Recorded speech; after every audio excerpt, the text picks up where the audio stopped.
کہ آیت اللہ خامنہئی کی شہادت کے بعد ایک بڑا طبقہ ملک ہندوستان میں اخباری کہا جا رہا تھا. کسی طرح کا سماج میں سوائے پروپیگنڈا کے کوئی اثر رکھنے والا یہ طبقہ نہیں ہے. تو ان کی اکثریت یہ کہتی ہوئی نظر آتی ہے کہ ہم اخباری نہیں ہیں. انقلاب میں بھی ایک طبقے کو سپر انقلابی کا نام دیا. اخباری اور اصولی تو وہاں آئے گا جہاں بات شریعت کی آئے گی. رہبریت اس سے ہٹ کے ایک الگ چیز نظر آئی کہ یہ تو فقیہ کی ولایت ہے. تو سوچو جب امام کا فقیہ ایسا ہے تو پھر امام کی ولایت کی جب حکومت قائم ہوگی. کتنا اثر پڑا رہبر کی شہادت کے بعد شیعہ سنی اتحاد کا عنصر یہ جو ہمارے برادران اہل سنت آپ کو جوق در جوق نظر آ رہے ہیں، اس سے بہت سے بادل بھی چھٹے. اس مرد مجاہد نے میدان میں مسلح لگا کر کہ دنیا نے اس پر غور کیا کہ شہادت اتفاقاً مل جانے والے منصب کا نام نہیں ہے. رہبر شہید نے پوری زندگی ایک پیغام وہ یہ دیا کہ برادران اہل سنت کے مقدسات کی توہین حرام ہے.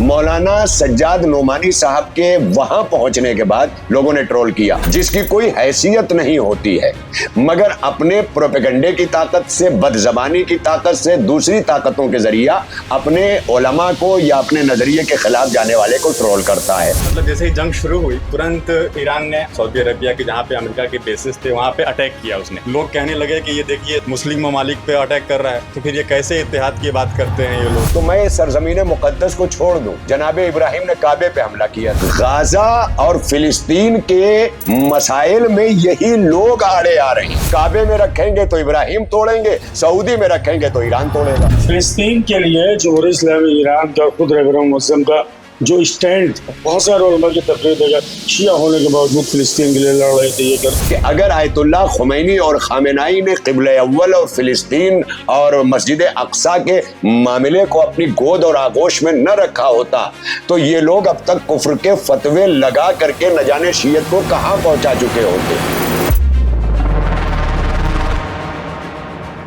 ناظرین السلام علیکم ورحمۃ اللہ وبرکاتہ. میں لباس صفا، آپ دیکھ رہے ہیں SNN چینل پیغام حق. ہمارے ساتھ آج ہمارے ساتھی ہمارے بھائی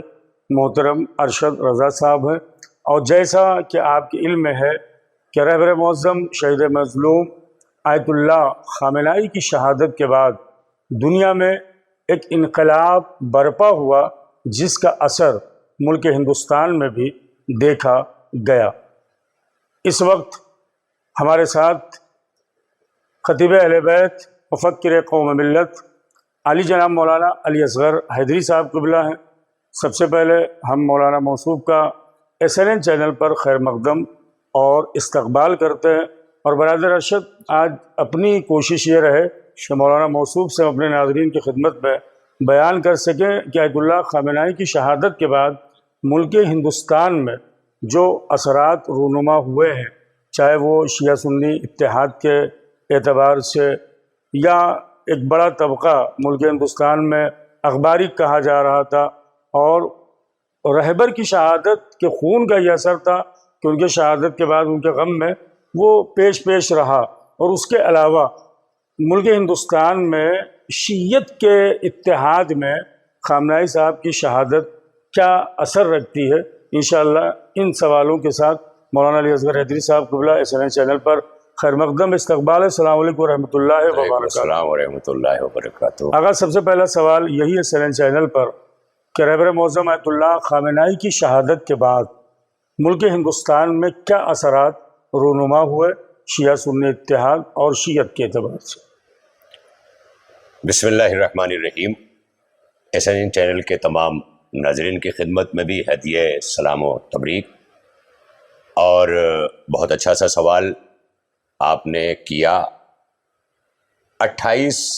فروری کی تاریخ تھی، صبح دم رہبر شہید کی شہادت کی خبر آتی ہے، اور یہ ایک جارحانہ بزدلانہ حملہ سامراجیت، صہیونیت، ان تمام طاقتوں نے مل کر کیا. دنیا کی ایک بہت بڑی آبادی جو فکر و نظر رکھتی ہے، ان کے درمیان شہید کی شہادت کے اثرات پوری طرح سے نمایاں، واضح اور روشن دکھائی دیے. ایک بہت بڑا طبقہ انسانوں کا ہو، مسلمانوں کا ہو، اور اس کے بعد اور اس کی حد کو ہم سمیٹتے ہیں وہ ہمارے مکتب تشیع کا کیوں نہ ہو، جو اپنی رائے نہیں رکھتی، اور یہ طبقہ زیادہ بڑا جی یہ دوسروں کی رائے کو مقدم سمجھ کر اسے بیان کرتی ہوئی دکھائی دیتی، جو کسی طرح کا سماج میں سوائے پروپیگنڈا کے کوئی اثر رکھنے والا یہ طبقہ نہیں ہے جی اس کا اثر تمام مسلکوں کے اندر دیکھنے کو ملا، اور بالخصوص آپ نے ہمارے مکتب تشیع میں جو ایک طبقے کو آپ نے دھیرے سے اخباری طبقہ کہا، جو حالانکہ میں اس طبقے کے نوجوانوں سے جب ملاقات کرتا ہوں تو ان کی اکثریت یہ کہتی ہوئی نظر آتی ہے کہ ہم اخباری نہیں ہیں، ہم تقلید کرتے ہیں، تو کہیں نہ کہیں سے ایک گروہ ان بچوں کو بھی ڈیمیج کرنے میں لگا ہوا ہے۔ ہم ایک طرف سے وفا صاحب، میں SNN چینل کے ناظرین کو بھی یہ بتانا چاہتا ہوں کہ کہیں نہ کہیں سے اس طبقے کو بنام انقلاب بھی زد و کوب کیا گیا ہے، لہذا اس میں بھی اکثر علماء یہاں سے لے کے ہمارے پڑوسی ملک میں مولانا ظفر حسن نقوی صاحب، انہوں نے انقلاب میں بھی ایک طبقے کو سپر انقلابی کا نام دیا ہے، جی جی اور یہ سپر انقلابی جو ہیں ان کے نزدیک بھی انقلاب کی وہ آہٹ اور وہ آہنگ نظر نہیں آتی، سوائے اس کے کہ وہ انقلابیت کا ایک یونیفارم، ایک ڈریس کوڈ لے کر کے چلتے ہیں اور وہ اپنے ذاتی مفاد کو پیش نظر رکھتے ہیں، لہذا ان کے درمیان کا یہ تصادم طبقے کے اندر انہیں کہیں نہ کہیں سے اخباری ثابت کرنے پہ لگا ہوا ہے۔ میں سمجھتا ہوں کہ ہندوستان بھر میں کہیں کوئی ایسا نہیں ہے کہ جو اپنے کو اخباری کہتا ہوا نظر آئے۔ ہاں، جس نے اخباری کہا، حیدرآباد میں پورا ایک دھڑا ہے، ایک طبقہ ہے، اور وہ دھڑلے سے اپنی انجمن کو باقاعدہ انڈر بریکٹ اخباری لکھ کے پہچنواتا ہے، اور میں یہ سمجھتا ہوں کہ یہ طبقے کا الگ ہو کر کے تقلید نہیں کرنا اور اپنے کو اخباری کہنا، یہ ان لوگوں سے بہتر ہے کہ جو منافقت کرتے ہوئے اخباریوں کے ساتھ اخباری اور اصولیوں کے ساتھ اصولی نظر آتے ہیں۔ میں اس طبقے کو اس طبقے کے مقابلے میں جس طرح سے منافق سے کہیں زیادہ کافر پر بھروسہ کیا جا سکتا ہے منافق کے بنسبت، یہی حال یہاں بھی نظر آ رہا ہے۔ یہ چیزیں تھی مولانا، سوال میرا یہی تھا کہ رہبر معظم کی شہادت کا جو اثر دکھا جی اور شیعہ قوم میں ایک یونٹی دکھی، یہی جو اخباری طبقہ کہا جانے والا تھا، آگے آگے ہر جگہ وہ نظر آیا۔ الحمدللہ مجھے نظر آیا۔ میں سمجھتا ہوں کہ یہاں ممرا کی سرزمین پر، گونڈی کی سرزمین پر، خود ممبئی شہر کے اندر وہ طبقے کے جن نوجوانوں کے تعلق سے میرے ذہن کو پراگندہ کر رکھا گیا تھا، یہ طبقہ یہ ہے، یہ طبقہ یہ ہے، میں نے اس طبقے کے نوجوانوں کو گریہ کرتے ہوئے باقاعدہ آگے آگے سیاہ لباس میں میں اس کی گارنٹی دے کر کے کہتا ہوں آپ سے، اور اس کے ثبوت رکھ کے میں یہ بات کہتا ہوں، اور پوری دنیا کو آپ کے SNN چینل کے حوالے سے میں یہ بتا دوں کہ پوری دنیا کو میری اس بے باکی کا پتہ ہے کہ میں کہیں سے جب بھی گفتگو کرتا ہوں تو حق اور صداقت پر مبنی گفتگو کرتا ہوں۔ میں کبھی اس بات کا اندیشہ نہیں پالتا کہ فلاں طبقہ کیا کہے گا، فلاں طبقہ ناراض ہوگا، فلاں گروہ ناراض ہوگا۔ جب مولائے کائنات علیہ الصلوۃ والسلام نے کہہ دیا ہے کہ حق گوئی تمہیں تنہا کر دے گی، تو میں تنہائی پسند کر سکتا ہوں اس حق گوئی کو لے کر کے، لیکن اس بھیڑ کو مقدم نہیں سمجھ سکتا کہ جس کے سامنے حق چھوڑ کر خوشامد کرنا پڑے۔ لہذا یہ بات میں بباگے دوہل کہتا ہوں کہ الحمدللہ اسی طبقے نے بڑھ چڑھ کر کے حصہ لیا، اور اب تک گاؤں در گاؤں وہ باقاعدہ آیت اللہ خامنائی رضوان اللہ علیہ کے پروگرام کرتے ہوئے دکھائی دے رہے ہیں۔ اور رہا اس کا یہ سوال کہ جو اخباریت اور اصولیت کی بات ہے، رہبریت اس سے ہٹ کے ایک الگ چیز نظر آئی، یعنی رہبریت نے یہ واضح کیا کہ بھائی مرجعیت کا تعلق فروعات دین سے، آپ اس میں مرجع کو مانتے ہیں کہ نہیں مانتے ہیں؟ مرجع یعنی اخباری اور اصولی تو وہاں آئے گا جہاں بات شریعت کی آئے گی، لیکن یہاں بات شریعت کی نہیں ہے، یہاں اس نظام کی بات ہے کہ جو بعد پیغمبر ختم مرتبت غدیر خم کے میدان سے نظام ولایت چلا تھا، اس نظام ولایت کو ایک عکس کی صورت میں، حقیقت کی صورت میں نہیں، ایک عکس کی صورت میں کہ یہ تو فقیہ کی ولایت ہے، تو سوچو جب امام کا فقیہ ایسا ہے تو پھر امام کی ولایت کی جب حکومت قائم ہوگی تو اس وقت کیا عالم ہوگا؟ یہی اصل سوال تھا کہ واقعی جیسا کہ آپ نے ذکر کیا اپنی بے باکی کے ذریعے سے جانے اور پہچانے جاتے، یہ یقیناً ایک گروہ تھا، کچھ طاقتیں تھیں جو شیعت میں انتشار پیدا کرنے کی، اور اصولی اخباری آپ نے کہا، لیکن وہ ایک شہید کے خون کا یہ اثر تھا جی کہ شیعہ قوم متحد نظر آئی، متحد نظر آئی، اور وہ خلیج پٹ گئی ہے، وہ خلیج پٹ وہ اس کی حفاظت ہمیں کرنا ہے، دونوں طبقے کے لوگوں کو۔ اور ماشاءاللہ آغا آیت اللہ خامنئی کے شہادت کے بعد یہ بھی دیکھنے کو ملا کہ جو سنی سماج کے لوگ تھے جو بہت دور ہو گئے تھے، کافی حد تک دور دور ہی رہتے تھے، تو وہ لوگ بھی بہت قریب آ گئے شیعوں کے، اور مطلب ہر پروگرام میں ساتھ ساتھ دیکھنے لگے، جہاں بھی آیت اللہ خامنئی کی شہادت کے سلسلے سے کوئی بھی پروگرام رکھا گیا، وہاں پہ بڑھ چڑھ کے سنی سماج کے لوگوں نے بڑھ چڑھ کے وہاں پہ حصہ لیا، اور پروگرام میں باقاعدہ آ کے اپنا سپورٹ ظاہر کیا، سپورٹ دکھایا۔ سماج کے علاوہ بڑے بڑے علماء، ہاں، اور دوسری بات آپ کی بات کو ایڈ کرتے ہوئے بھائی جی کہ رہبر معظم آیت اللہ خامنئی کی پوری جو زندگی ہے، مولانا موصول تو بہتر جواب دیں گے، وہ شیعہ سنی اتحاد پر ان کا بہت زور تھا کہ رہبر کی شہادت کے بعد جی جی یہ جو ہمارا مطلب مسلمہ کا ایک طبقہ ہے، سنی طبقہ، بڑے اس میں بھی مسالک مختلف الگ الگ ہیں ماننے والے، لیکن بڑے ملک ہندوستان کا یہاں ذکر ہو رہا ہے، وہ حضرت مولانا سجاد نعمانی صاحب ہو، جماعت اسلامی ہو۔ برادر کا یہ سوال ہے، کیا دیکھتے ہیں کتنا اثر پڑا رہبر کی شہادت کے بعد شیعہ سنی اتحاد؟ جی ہر طبقے پر اثر مرتب ہوا، بلکہ ہم یہ کہہ دیں کہ اگر جس اتحاد کی مسلسل کوششیں گزشتہ صدیوں سے علماء نے کی، آتے رہے اور جاتے رہے، اس کی ایک مکمل تعمیر یعنی ایک تکمیل خون شہید سے نظر آئی، یعنی جو بے باکانہ، دلیرانہ، جرأت مندانہ انداز میں آیت اللہ خامنئی نے گزشتہ برس میدان میں جمعہ پڑھنے کو لے کے کیا، وہاں سے یہ اتحاد کا عنصر، یہ جو ہمارے برادران اہل سنت آپ کو جوق در جوق نظر آ رہے ہیں، اس سے بہت سے بادل بھی چھٹے۔ یعنی جیسے یہ کہا جاتا تھا کہ شیعت کا جمعہ سے کیا تعلق، شیعت کا حج سے کیا تعلق، شیعت کا اس سے کیا تعلق، جب دنیا نے یہ دیکھ لیا کہ امریکہ جیسی طاقت رہبر کو ڈرا رہی ہے، اس مرد مجاہد نے میدان میں مسلح لگا کر اور اس کے ساتھ رہبر شہید کے ساتھ جو قوم ہے وہ لاکھوں کی تعداد میں استقبال کر رہی ہے، اس سے ایک بات کا یہ بھی پتہ چلتا ہے کہ دنیا نے اس پر غور کیا کہ شہادت اتفاقاً مل جانے والے منصب کا نام نہیں ہے، شہادت ایک تمنائی منصب ہے، جو شہادت کی تمنا کرتا ہے شہادت اس کے نصیب میں لکھی جاتی ہے اور وہ آتی ہے۔ لہذا وہاں سے یہ سلسلہ نماز جمعہ سے چلا، اور برادران اہل سنت کے دیگر طبقوں میں ہر طرف جو جمعے کا اہتمام آپ دیکھتے ہیں نا،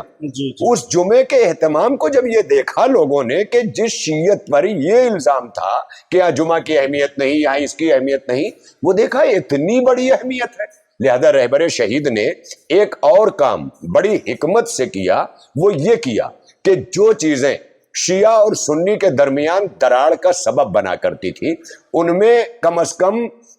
ایک دوسرے کے مقدسات کو لے کر، اس کی بے حرمتیوں کو لے کر کے رہبر شہید نے پوری زندگی ایک پیغام اتحاد بین المسلمین کی ضرورت کو سامنے رکھ کر جو یہ دیا، وہ یہ دیا کہ برادران اہل سنت کے مقدسات کی توہین حرام ہے۔ یہ کہہ کر کے انہوں نے ایک تو اسلام کے اس نظریے کو اجاگر کیا جو وَاعْتَصِمُوا بِحَبْلِ اللَّهِ جَمِيعًا وَلَا تَفَرَّقُوا کے مصداق ہے، اس کو رہبر نے واضح کیا۔ دوسرے یعنی یہ کام جو رہبر معظم نے کیا کہ ساتھ ساتھ ان شخصیات کو کہ جہاں ایک بہت بڑا طبقہ، ٹرول کرنے والا طبقہ ہر جگہ ہے، میں آپ سے گفتگو کر رہا ہوں، جس نظریے کے خلاف گفتگو جائے گی وہ مجھے ٹرول کرنا شروع کرے گا۔ ایسا نہیں ہے کہ یہ ہمارے یہاں ہر طبقے میں ہے۔ اگر مولانا سجاد نعمانی صاحب جنہوں نے پوری زندگی پوری زندگی آج ضعیفی کے جس عمر پہ پہنچے ہیں، حالانکہ میں انہیں ضعیف نہیں مانتا،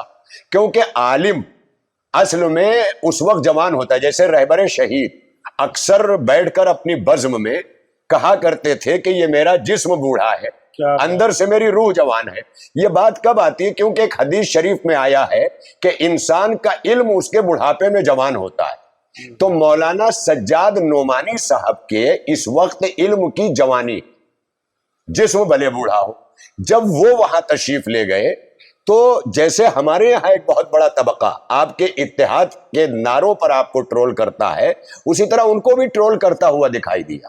بس وہاں پر آنے کے بعد یہ بات سمجھ میں آ جاتی ہے کہ اتنا طبقہ جس کی کوئی حیثیت نہیں ہوتی ہے، مگر اپنے پروپیگنڈے کی طاقت سے، بد زبانی کی طاقت سے، دوسری طاقتوں کے ذریعہ اپنے علماء کو یا اپنے نظریے کے خلاف جانے والے کو ٹرول کرتا ہے. مولانا سجاد نعمانی صاحب کے وہاں پہنچنے کے بعد لوگوں نے ٹرول کیا، لیکن یہ سارا ٹرول ایک طرف دھرا کا دھرا رہ گیا، کیونکہ یہ وہ گیا جو اپنے وجود میں خود ایک انجمن تھا. مولانا منظور نعمانی صاحب کو میں اکثر، اور مولانا منظور نعمانی صاحب کے ساتھ ساتھ مولانا سلمان ندوی صاحب ہوئے، مولانا سلمان ندوی صاحب کے کہنا چاہ رہے تھے اور کون سے بڑے بڑے علماء؟ جی میں آگے یہی کہ مولانا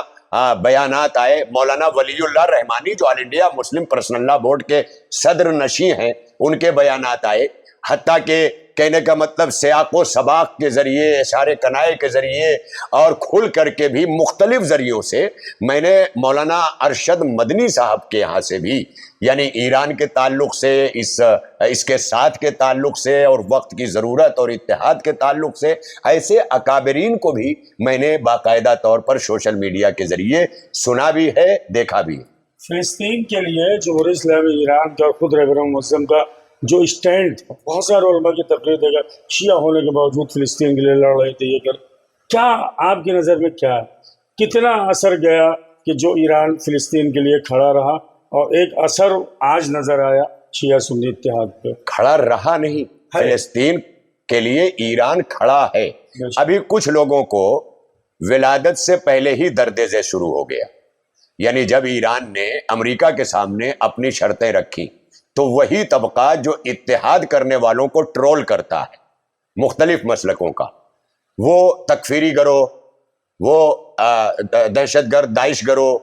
اس طرح کے گروہوں سے تعلق رکھنے والے جو افراد ہیں، انہوں نے یہ باتیں کرنا شروع کر دی، صاحب فلسطین کو شامل نہیں کیا، فلسطین کو شامل نہیں کیا.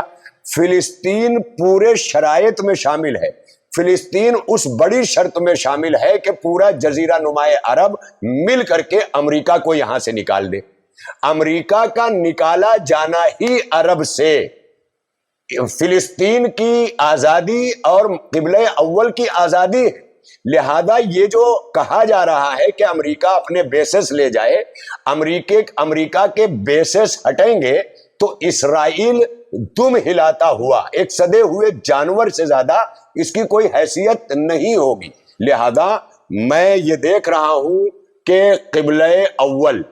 رہبر معظم شہید نے جو قبلہ اول کی، اور یہ آواز رہبر معظم کی تو آگے بڑھائی ہوئی ہے. اس کی اذان تو آیت اللہ خمینی نے دی تھی جو بانی انقلاب ہیں، یہ رہبر انقلاب ہیں. وہاں سے وفا صاحب میں آپ کی خدمت میں عرض کروں کہ ہمارے یہاں زکوٰۃ کے علاوہ سالانہ بچت پر اور دیگر چیزوں پر بھی ہے ایک خمس ہے.